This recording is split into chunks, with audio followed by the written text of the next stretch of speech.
कि उसका security system इतना स्ट्रांग था कि फायरन का लगा हुआ था कि उसके जो बंगला है उसकी वाल पे भी अगर आप ऐसे टच करते हैं तो उसको अंदर पता चलता था इतना। फिर उसके पास जो वेपन निकले वो भी सारे फायरन थे। डे बाई डे इसकी रिपोर्टिंग जा रही है, चेक कर रहे हैं, वो इसको अपनी ज़ेर निगरानी में रोज़ देख रहे हैं। किसी किस्म की स्टेट की तरफ से वो कहते हैं कि नेग्लिजेंसी इस केस में नहीं बर्दाश्त की जाए। बातें निकल रही हैं इसमें, लोग अपने हर बंदा अपने कमेंट्स दे रहा है, असल का है कुछ है, बयान कुछ किए गए हैं, उसका फिर जो है फिर वो बेनिफिट तो मुलजमान को जाता है ना इन चीज़ों से। अब देखो जो उसके मुलाजमान थे उसकी एक लिमिट थी कि वो हुक्म देता था तो वो कमरे से बाहर आएंगे, हुक्म देता था तो वो पानी लेके आएंगे। ये हमारा कानून है। जब बंदा खुद मर जाता है तो उसके साथ जो उसका जुर्म है वो भी मर जाता है, ख़त्म हो जाता है। कराची से मैं हूं नासिर भट्ट और बात करेंगे मुस्तफ़ा अगवा कत्ल केस की। इस वक्त बहुत सारे मामलात हैं जो इस केस में हम देख रहे हैं कि मुख्तलिफ़ चैनल्स, मुख्तलिफ़ वेबसाइट्स पे बहुत सारी चीज़ें हमें देखने को मिल रही हैं, लेकिन दर हकीकत सच्चाई इसमें है क्या, इस केस का बनेगा क्या, इस केस में प्रोसिक्यूशन जो है वो कितनी स्ट्रॉन्ग है और क्या केस मजबूत है, ये भी बहुत सारे लोगों के जहनों में बातें आ रही हैं कि पुलिस जो है अपना काम सही नहीं कर रही है।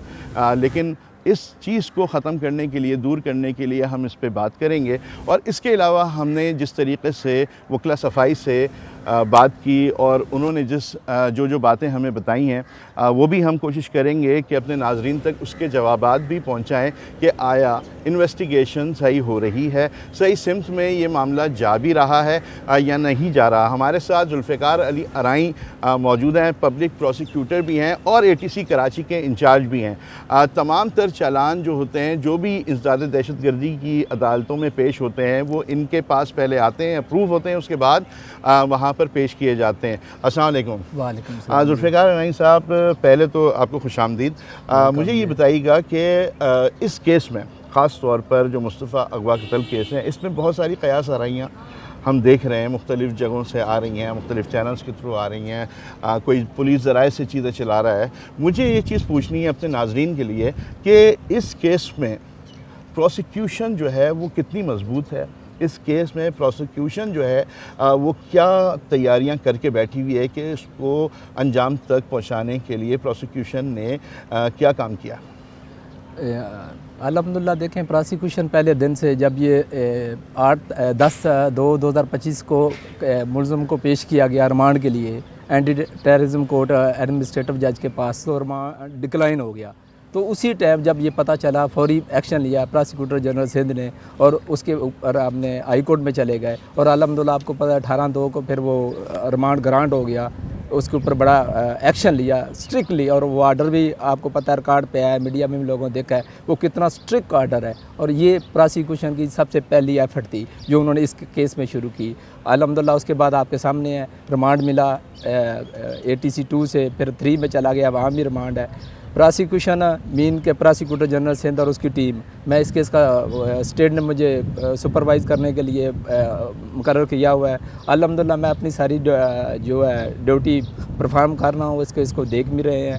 हमारा काम है पुलिस को लीगल असिस्टेंट देना और उनको हम दे रहे हैं। ये अब अभी तक हम उनको असिस्टेंट दे रहे हैं, ये उनका काम है। अपने इन्वेस्टिगेशन में हमसे रहनुमाई ले और अपना काम करें ये। और दूसरी बात आपने की कि मीडिया में आपको पता है ये हाई प्रोफाइल केस है, इसमें पॉइंट स्कोरों का मसला आ जाता है, कोई मुलज़म की फेवर में शुरू हो जाता है, कोई मदई की, कोई मरने वाले की, कोई इस तरह ये सारी चीज़ें चल रही हैं लेकिन देखिए जब तक इन्वेस्टिगेशन कंटिन्यू है हम कुछ भी नहीं कह सकते, ठीक है, कि बैकग्राउंड है। असल में ये जितने लोग बातें कर रहे हैं मीडिया के ऊपर, हमारे दूसरे कुलीग डिफेंस काउंसिल भी, वो इस तरह की क्या सराहियाँ वाली बातें कर रहे हैं, क्योंकि जो असल चीज़ें जब IO आगे अपना लीगल प्रोसेस लेके आएगा तो पता चलेगा। अच्छा अराई साहब, मुझे ये बताएं कि अरमगान पर कितने मुकदमात जो हैं वो पुलिस ने बनाए?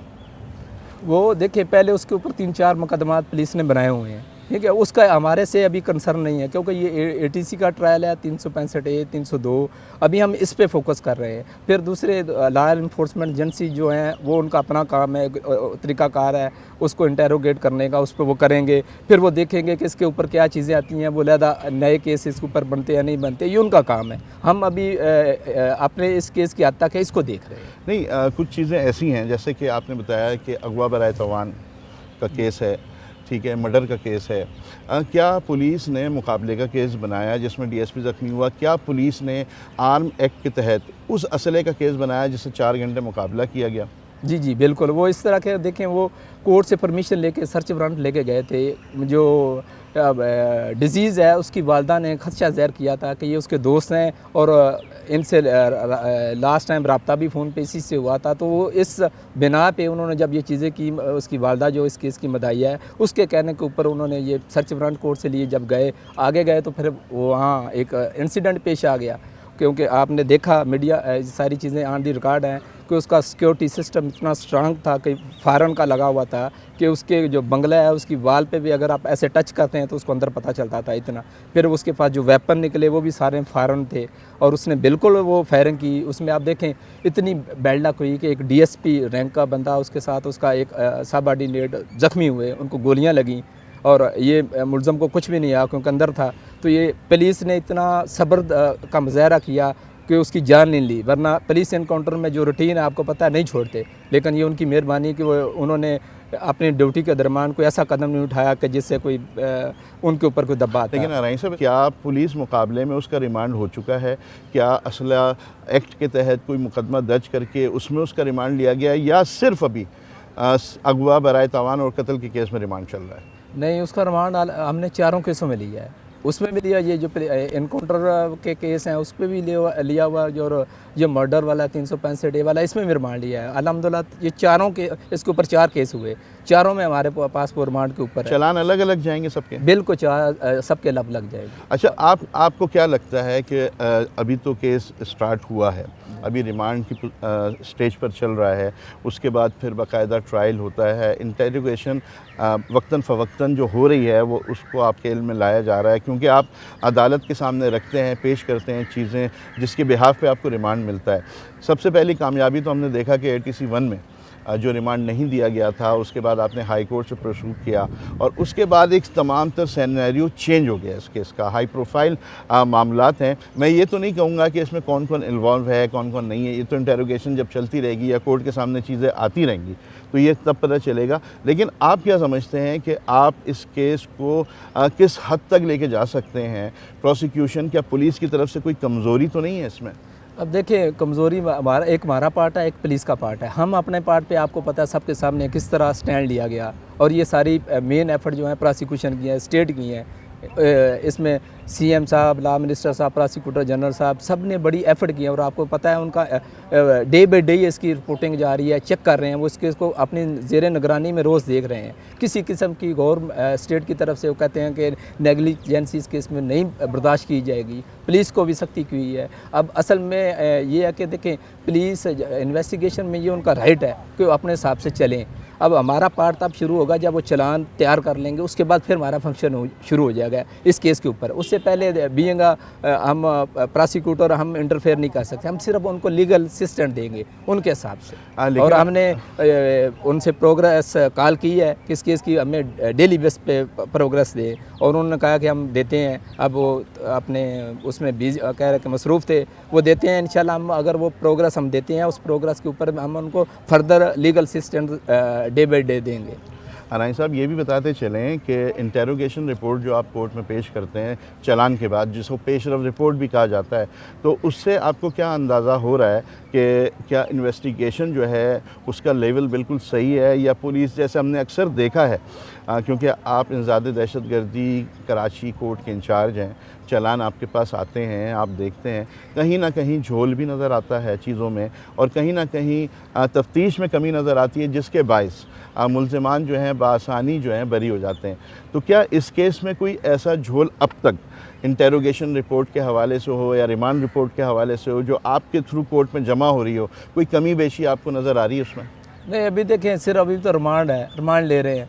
रिमांड एक कोर्ट से रिक्वेस्ट कीजिए तो मिलता है, दूसरा काम अभी पुलिस ने करना है। अब देखें, जो ड्यूरिंग इन्वेस्टिगेशन पुलिस काम करती है ना, वो उसको सीक्रेट रखती है जब तक रिमांड में। अब अगर रिमांड के दरमियान वो चीज़ें ज़ाहिर कर दें तो फिर इन्वेस्टिगेशन बहुत सारी चीज़ें हैं जो मीडिया पर इंटेरोगेशन के हवाले से आ रही हैं, हो रही हैं। तो ये पुलिस की जानिब से ही आ रही होंगी ना, किसी को इल्हाम तो हो नहीं रहा होगा। अब देखें, एज़ पर प्रिंसिपल जो पुलिस रूल्स हैं या हमारा एक्ट है, इनको नहीं ऐसी चीज़ें करनी चाहिए। ड्यूरिंग इन्वेस्टिगेशन, इसका ख्याल रखना चाहिए। इसी से तो फिर केस ख़राब होते हैं कि जब हम अपनी लिमिट से बाहर चले जाते हैं, चीज़ें ले आते हैं, तो उसका फिर फ़ायदा पहुंचता है। अब देखें ना, इस केस का रोज़ आप देखें सोशल मीडिया पे भी रोज़ डिसाइड हो रहा है, कभी मुलज़म की फेवर में डिसाइड हो रहा है, कभी जो मरने वाला उसकी फेवर में हो रहा है। तो ये इसी की वजह है कि ये जो बातें निकल रही हैं, इसमें लोग अपने, हर बंदा अपने कमेंट्स दे रहा है, असल का है कुछ है, बयान कुछ किए गए हैं, उसका फिर जो है फिर वो बेनिफिट तो मुलजमान को जाता है ना इन चीज़ों से।